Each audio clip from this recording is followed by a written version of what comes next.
Today can't hold a candle to yesterday. That's what Victor told himself after she left.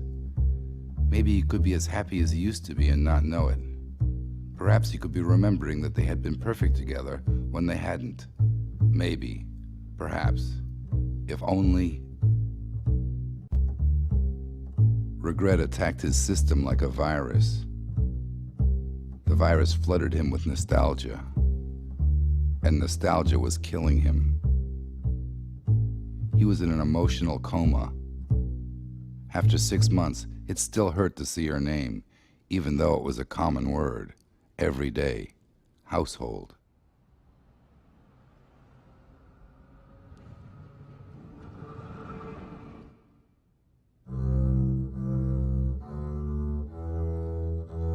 Everywhere he caught glimpses, reminders of his former happiness.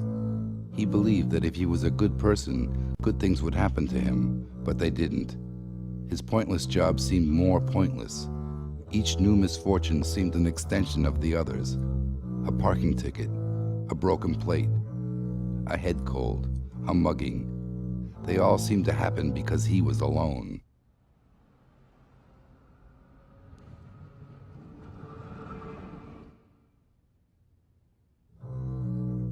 His miseries multiplied. His mind wandered towards dark, bottomless thoughts, and everywhere he was tortured by joy. He was in a tailspin. There was no other word for it.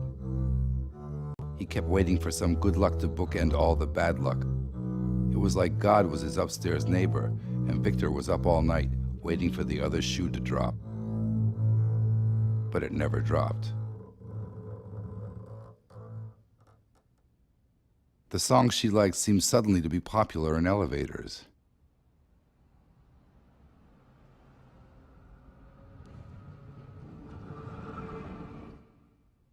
Victor didn't think he should continue to own elevator music. He went through his record collection to get rid of all the music that she liked.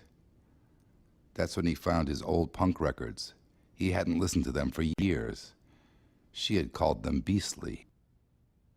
She hated raised voices, loud music, beer, drugs, tattoos, excessive displays of anger, and the act of staying out after midnight.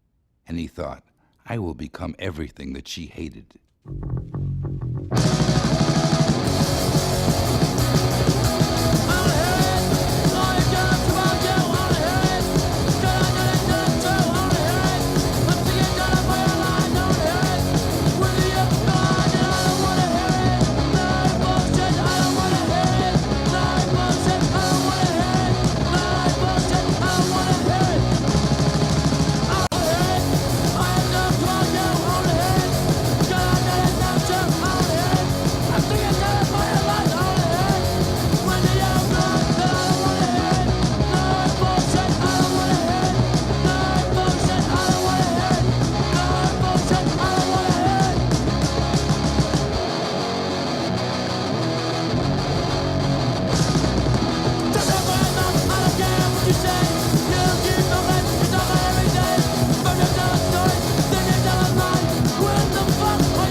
Victor accidentally purchased a candy bar with her name on it.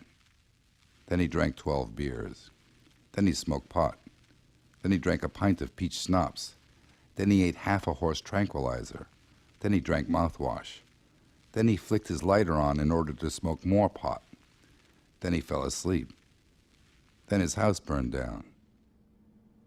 The judge told him to quit drinking or go to prison. He did not want to go to prison. Victor couldn't help feeling like a loser. Carl, his sponsor, said they weren't losers. They were quitters, and there was a difference. Carl explained that love was a monkey, like any other monkey, and that Victor had been trying to kick that monkey with the booze monkey, the pot monkey, and the horse tranquilizer monkey. Victor responded that he thought he had been kicking his monkey with the rock monkey. Carl said being punk rock didn't have to be about getting fucked up. He mentioned straight-edge punks who were too hardcore to drink or do drugs. Victor believed that he was now too old to be punk rock. Carl disagreed and proposed that the two of them could start a band. Carl would play the guitar. Victor insisted that he didn't know how to play any instrument. Carl suggested that Victor should try the bass guitar, as any shaved ape could learn 3 chords on the bass. Victor reminded him that they would need a drummer. Carl knew a guy in his Narcotics Anonymous group who used to be in a band, back when he was still a junkie. Victor didn't believe that they could get very good. Carl said it wasn't necessarily about getting very good. It could be about being badass enough to try it at all. Victor could kick all of his monkeys with the rock monkey, and nothing can kick the rock monkey. Victor thought getting sober was about serenity. Carl said, "Fuck serenity." They rented out space in a converted motel by the highway. Whenever one of them felt like getting plowed, they got together to jam. Soon they were practicing for hours every day. They decided to make Victor the singer because he could count to 4 in German. They wrote songs, some about heartbreak, but most of them were about sobriety. The Monkey Made Me. Quitters Never Lose. Tailspin. A fucking A. What You Hate. Soon they could play 20 songs in 18 minutes.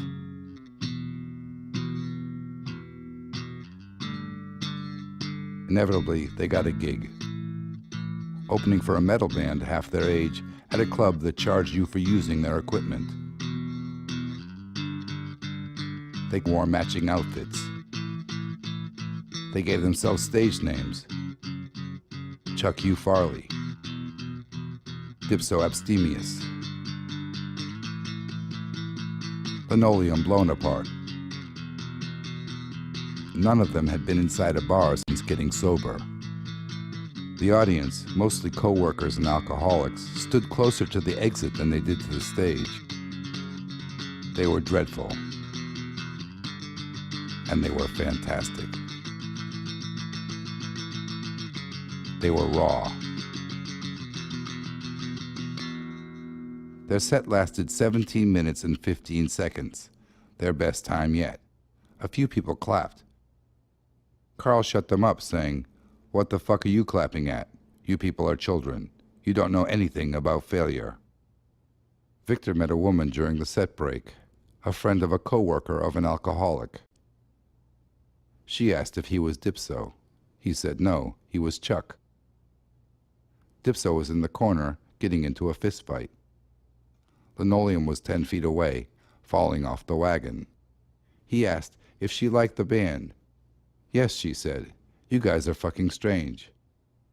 Her name was Dawn, like the dishwashing liquid. She liked his outfit. He explained that they had ordered them from Army surplus, that they were standard issue in Dutch insane asylums. She had made every piece of clothing she was wearing, including her shoes. He showed her where his finger had begun to bleed, from playing too hard.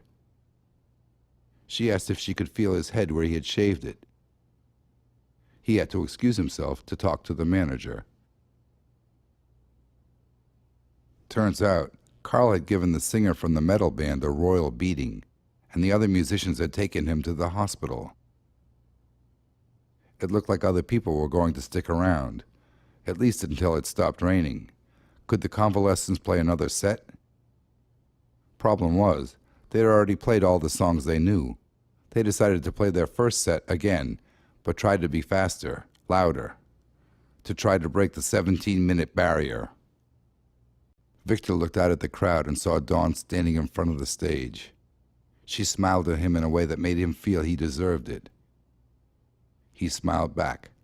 Then she leaned toward the stage and blew a kiss at him. That's what it looked like, a kiss.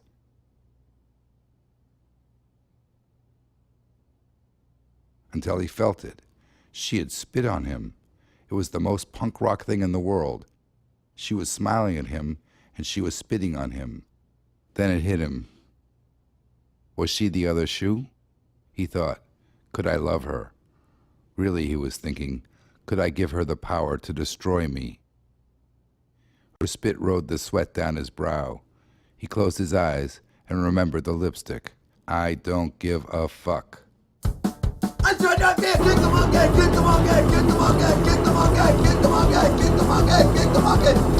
Was sitting in her living room, watching her TV. She got home from work, walked straight up to me. Time for you to leave. Take your old punk rock. I knew she meant it when she had changed the lock. Kick the monkey out, kick the monkey out, kick the monkey out, kick the monkey out, kick the monkey out, kick the monkey out, kick the monkey out. Living with the monkey, tail over the head. Driving home was woken up by my neighbor's head. Spent the last penny on monkey chow. I'm convalescing. I'm